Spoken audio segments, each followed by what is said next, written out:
Yo, Daily Walkers, what's the word? We're doing something a bit different today. So typically, myself, Maul, Z, and Ak, we're on here, talking about topics of the day and just talking a bunch of funny mess and serious mess. But today we're switching it up, and this is really a distinct pleasure for me because we've spoken previously in, in in in prior episodes about the Daily Walk and the origins of it. And if some of you recall, we talk about how the Daily Walk was an event that occurred daily for myself as well as my childhood friends. One of them being Osiris the Godfather, which is here. So having this opportunity to speak with him is definitely a great pleasure for me, because he is an OG of the Daily Walk. So when Ak and Maul and myself talk about those walks after school in East New York, Brooklyn on Pennsylvania Avenue, Osiris the Godfather was in the mix. So being able to have this opportunity to speak with him and share this our platform with him to talk about the wonderful things he's doing in music, his lifelong commitment to music is definitely and exciting for me. So without further ado, Daily Walkers, I give you my brother Osiris the Godfather. What's up, Oh?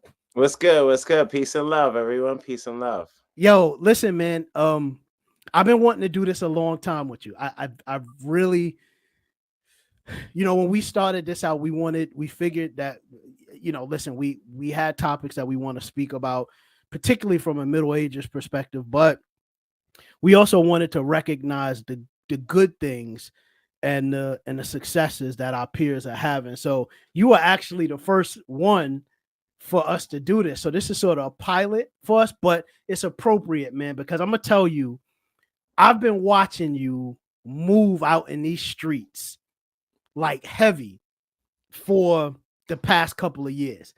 And you moving like you did when you was 18.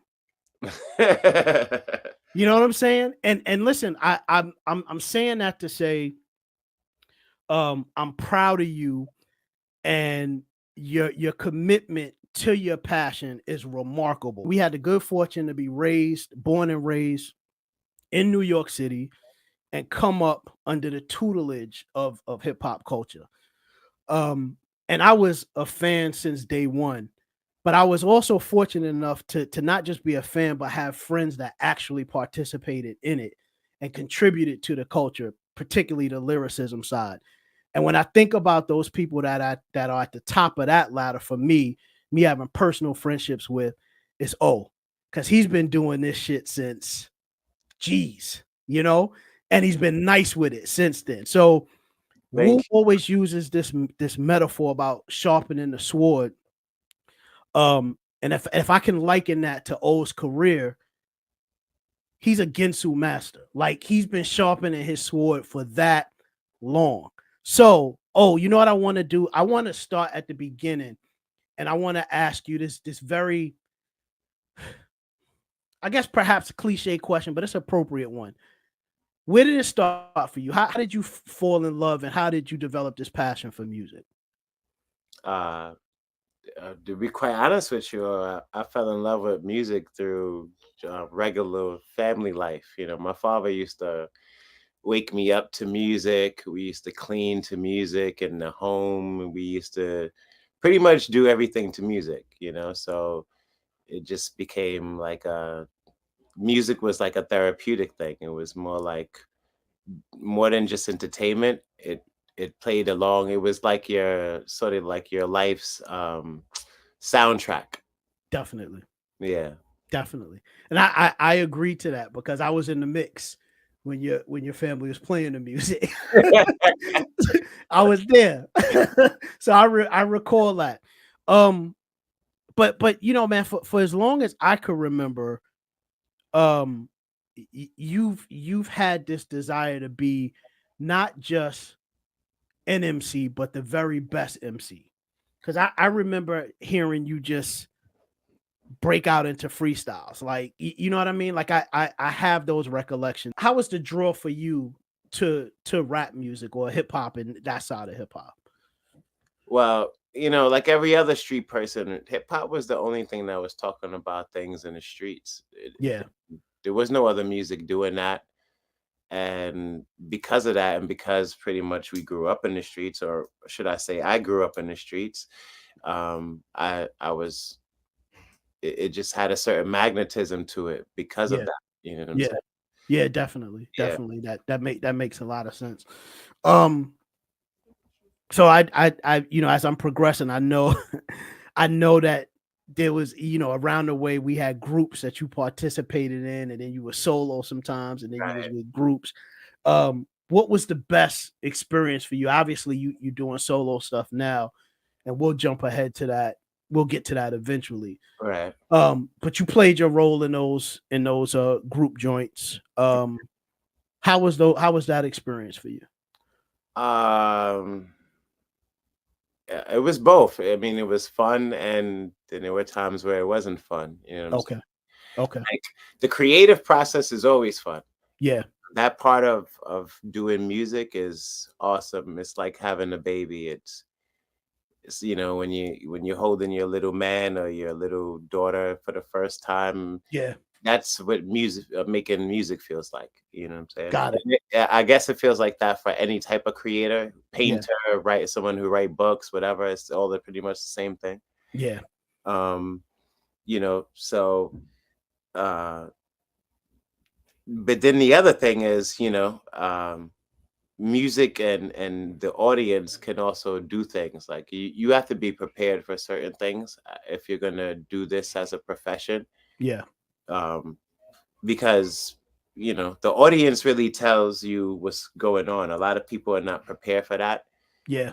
So that's the other side of it, you know what I mean? And then if you're in a group, uh this always happens. If you're in the group, the audience is going to pick out, they're going to have their favorite in the group, you know. Right. Right. And if people's heads are not the right way, then that creates problems within the group. Then, that's where the other stuff comes in that's not so cool. Yeah. Yeah. Yo, you know what, you bring up something that I think is really important, and I don't think, from my perspective, being a fan of music, particularly a fan of hip hop, true lyricism.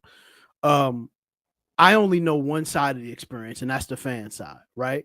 Right. But I've never really heard artists speak too much about the psychological implications of it. So you just said something that I think is really important, and that is, having a willingness as a performer in front of a group of people to read the crowd and understand, where their sensibilities are, you know? So how do you how do you navigate through that?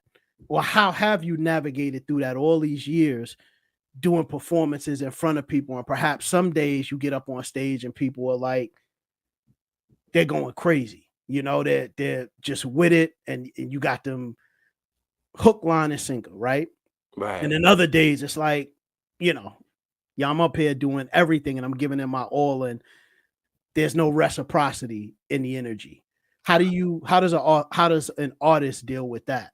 Um, I don't know how to answer that because I've never had a show where I didn't receive attention. So I don't know Okay. how to answer that for somebody who hasn't. Okay. Every time I've done a show, even when I felt like the crowd wasn't really with me, like Yeah. there's been times where I'm performing and I'm looking at the crowd and it almost looks like they're zombies. But then when I finish the song, I get a standing ovation and everybody's clapping. So and then I realize, well, the whole time they was just paying attention really hard. You know what I'm saying? So That uh makes sense. Yeah. yeah, but eh, I really don't know what it feels to have somebody not like what I'm doing. I've The only time I felt that is when people were jealous of me, and it wasn't like they didn't like what I was doing. They just I call jealousy like misguided admiration. Okay. So, because you have to admire somebody to be jealous of what they're doing in the first Mm. place. Yeah, that makes a lot of sense. Yeah. Um, so this is one of the big questions that I have for you. How do you remain consistent with the love and interest of your passion for all of these years? And let me further that question. I want to further qualify that because that is a very broad way to put it. So we've seen a lot of ebbs and flows, Mhm. right, in Okay. hip hop, Yeah, yeah. right?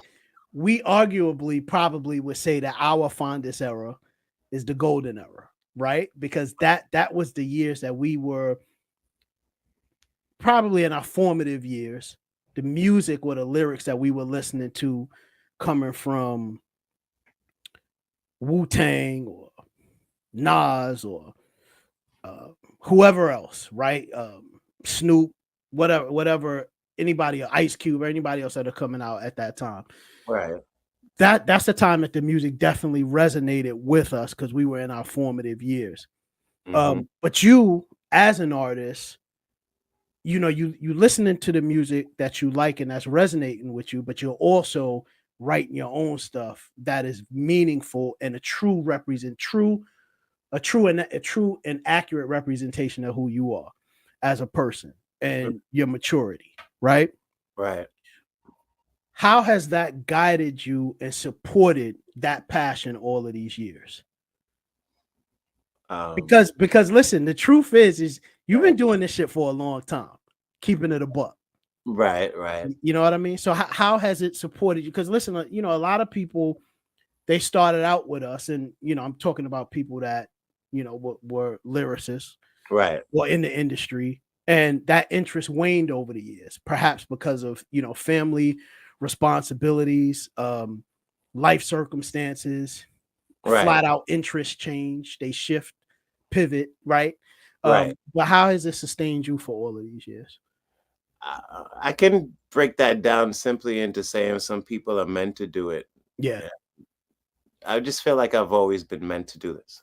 Okay. And I've always felt like I've been meant to be in entertainment in some sort of way. I mean, you know me since we were kids, so you Yep. even know that I actually started off as wanting to be an actor. You know what Yep. I'm saying? That's what I really.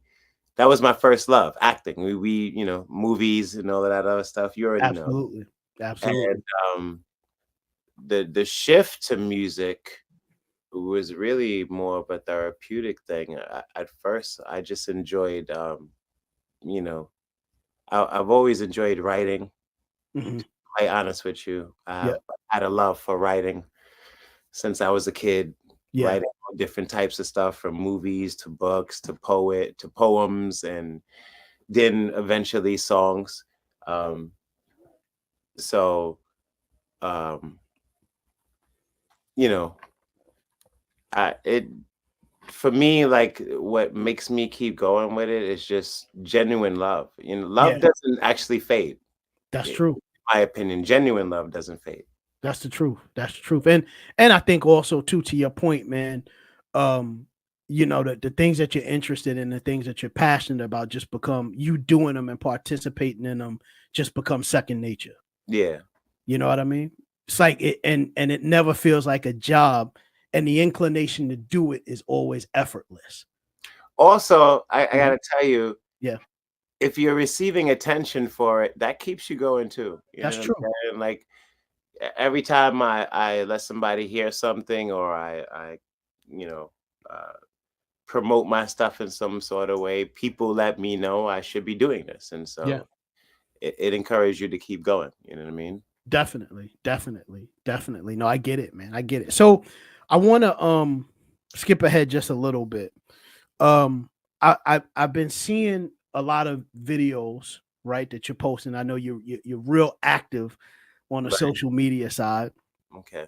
and I know you got your queen Isis.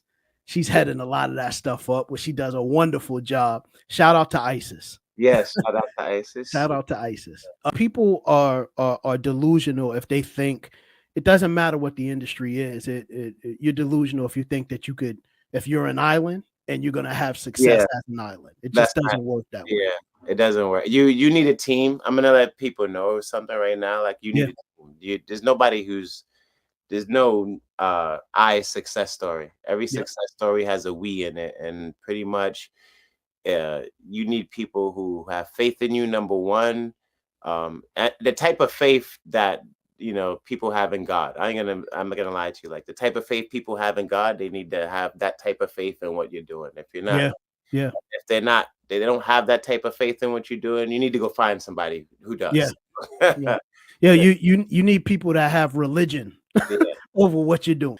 So what's up was the first joint that I heard, and I was like, oh, he's moving out here. You know what I mean? So and then after that, um, you've had some other joints that have been out and we've exchanged texts and Right. some things have played on the radio. And I think as of today, right, there's a video that is airing on BET as well as our very own loved and revered source of hip hop visuals, Video Music Box. Yes, yes. Oh, Right. and my bad. The "Don't Make Me Do It" video, which is what D is talking about. Yeah. Ahead, please don't make me do it. Silencer extended clip. Please don't make me do it. Please don't make me do it. Please don't make me do it. I swear to God, I be praying. Please don't make me do it. 12 shot off the head. Please don't make me do it. That'll be airing in July.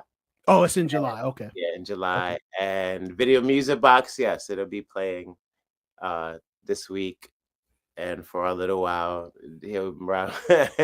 And in a second, I should be doing an interview with Ralph too and all of that. So Nice.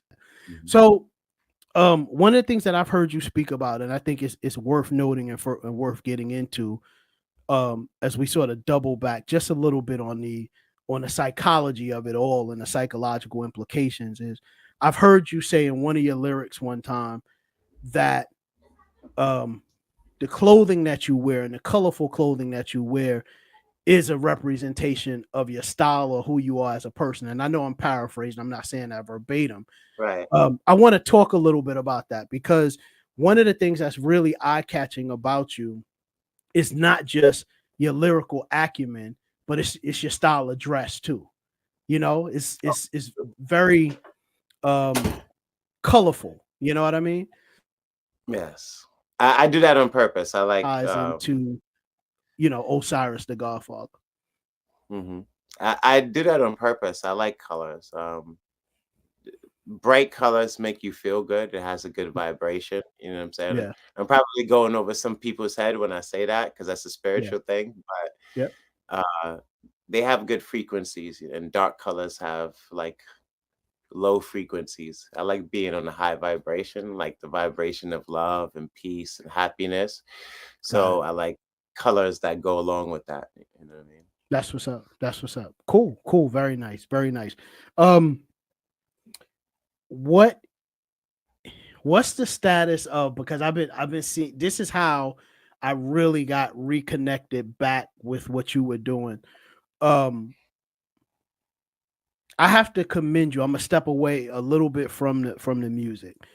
Mhm. I have to commend you in the father and husband that you are. Oh, Because what we don't see enough is we know that dudes in hip hop are married and have families and they might be loving to their families, right? And they love their wives and very supportive of them. But we don't see it outright often enough. And you guys have done a wonderful job in putting that stuff out there. And I want to talk a little bit about Brooklyn Royals, right? Because that's how I got reconnected right, with right, you and the family, man, and the wonderful trips you guys have taken, the right, wonderful things and loving things that you guys do as a family, your celebrations as a family, the talks with the kids, you right, know what I right. mean? The sessions of inspiration for the kids and all of that good stuff. So I want to talk a little bit about that. How is that important to the Osiris the Godfather brand? Oh, that's very important. I mean, family and love has a lot to do with what my music is going to be about. Like right now, the songs that you're hearing are sort of like an introduction as to what I want to do. Mm-hmm. You know what I mean? But when people ask me what type of artist or I am, I can't really explain because when I say that I have a variety of things, I really mean that. A lot of people just say, you know, they could do different things and they're just really saying that stuff. But when I say that, I mean it. Like, so you should expect to really hear some really interesting things from me because I have lots of things that I'm going to be doing that's really different from the norm when it comes to music. And I'm glad that right now the hip hop is the way it is because I feel like right now there's a very big empty hole when it comes to it, and I can fill that hole. You know what I'm saying? Definitely, Yeah. definitely. Yo, you know what? I'm gonna jump back for a little bit. I'm gonna jump back to the early '90s, just Mm, for a second, okay. right? I ain't gonna put your shit out there too much, but I'm just gonna. This is gonna be very favorable for you. Right. But I remember us sitting in the hallway. Is Isis there with you? Yeah, she said. Okay, Isis, this is to share with you, right? I remember us sitting in the hallway, early '90s. Might have been the third floor, might have been the fifth floor. I don't know, brother. It might have been the sixth floor. Right. But I remember you sitting and we were all sitting on the floor and you Okay. was harmonizing a Boys to Men song.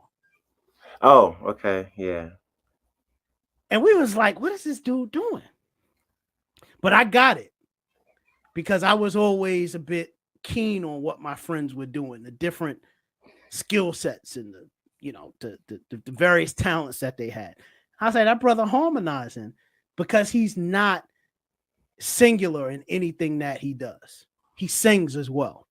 Right. Right. And I want to say that because I'm pivoting to one of the things that I thought was really remarkable that you and Isis were doing, and that was doing singing lessons with the kids. Right. Right. You know, so all of these great things, man. You as a great husband, you as a great father, and the two of you as great parents working together to raise this family. You guys are doing an excellent job creating wonderful lifelong memories for your children. I'm proud of both of you. Thank you. Thank you. Yeah, definitely. So I wanted to just go back and sort of make Isis laugh a little bit to let her know about about you singing. So yeah, what's going on now, man? What you got coming up? I'm doing a lot of things. I can't really talk about what I'm doing. Okay, no, I get it. But I am doing a lot of things. So what I can tell you though is that I am very heavy and on the radio right now in a lot of places. You know what I'm saying? Like California, Texas, Atlanta, Miami, Ohio. Am I forgetting some places right now? It's a whole lot more. Okay. Yeah, it's you know, so I'm doing really well, really good on the charts right now, the DRT charts, and for those who don't know that, that's a digital tracking system for streaming and stuff like that. It's the charts right before the billboards. You know what I'm saying? So you can't even get on the billboards unless you do the DRTs first.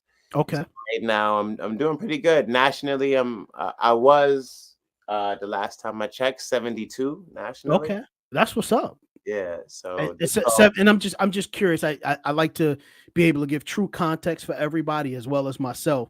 So what is the full scale from 1 to what? You mean like on that DRT because you mentioned you were 72. Oh yeah, that's the DRT has everybody. There's like millions of people on there. Like wow, yeah, it's not a small thing. Like okay, really so big. yeah, no hell no. If it's millions artists, even the artists like Drake and all that, they're on that too. You know, so I'm charting alongside with Taylor Swift, Drake, Beyonce, stuff like that. Those of us that are not in the know, we don't necessarily know what DRT is. We just listen to the music and that's it. Right. But then if I want to really dive into the context of it to really understand the implications of the success, right, and what it means, if you're saying you like I'm 72 and there's millions of people on there, I'm like, shit, then you really doing some shit then. Congratulations, man. That's what's up. Thank you. Yeah. Yeah. So any tours or anything coming up or Yes, there's shows that I'm involved with right now, and there's deals that my manager. I'm very glad that I have this manager. You know, what I'm okay. saying? My man K Davis. Okay. Yeah. Shout out to K Davis. Yes, K Davis is Dougie Fresh's nephew, Oh, and nice. Okay. All he's right. been in the industry for quite some time. You know what I'm saying? Legendary status. Yes. Yeah. And right now he is my manager, and I even got the backing of Dougie Fresh from a Nice. certain aspect. So I'm doing they right now they got some things that they've been setting up for me. You know what I'm saying? Okay. I just can't really speak on them. No, I get it. I He understand. doesn't No, really no want me worries. to mention these things. He just wants people to see them. You know what I'm saying? Yeah, It's a whole image and marketing thing and promotional I get it. No, strategy. You know I what I'm saying? understand. Yeah. I get it. I completely understand. So we have music out. You got some videos out. Is an album coming soon? Not right now. Okay. Right now, the great thing is the song "Good to Go," which you can find anywhere. You could purchase it if you want to. Um, it's only been out for this is his third week on the radio, Mhm. and it hit 72 within the second week. You know what I'm Yeah. saying? So Yeah. it's really just this has only been a short time since I've begun to promote my music on the major platforms. Mhm. So, we have to let the strategy work its magic too. It's not a 2 to 3 week run of promotion. Right. Yeah. Yeah. Yeah, No, it's a very arduous, long process, and yeah, I understand it because you don't get people to buy into any brand for that matter overnight. You know, it's being tried and true, yeah. delivering positive, favorable brand messaging over and over again to get people to buy into what you're doing. So I completely understand. When you come into Houston? That's a good question. Yeah. I'm gonna be in right now. I got stuff that's going on in LA, Vegas, Okay. All right. Atlanta, and Florida. Um, Yeah, I don't know. You know what I'm saying? Like right now, I'm going where the stuff is the most popular. Yeah. But I definitely am gonna make it to Texas at some point in time. All right. All right. Well, we'll talk offline about that. Yeah, that's what So listen, man, I think we covered a lot. I wanted to definitely, like I said, I wanted to have this conversation with you. I appreciate you taking the time out to sit and chop it up with me on a daily walk. I'm really excited Thank you for about. having me, bro. Nah, it's all good, man. And listen, I know this. What I'm gonna say sounds very cliche, but it's the truth. Um, Anything that you got going on, anytime you want to come back and promote something, I know that you'll have a lot of, having a manager like you said you have. Um, that manager obviously has a lot of reach and pull and can get you into, a lot of good outlets to promote what you're doing. But as for a grassroots one, you always got this one too, man. So you just got to reach out to me, let me know. We can hop on and, That's what's up. feed the masses. A few moments later. As we close the show, you want to tell everybody where they can find you on social media. That's very important. Yeah, so you can find me at Osiris The Godfather. That's OSIRIS.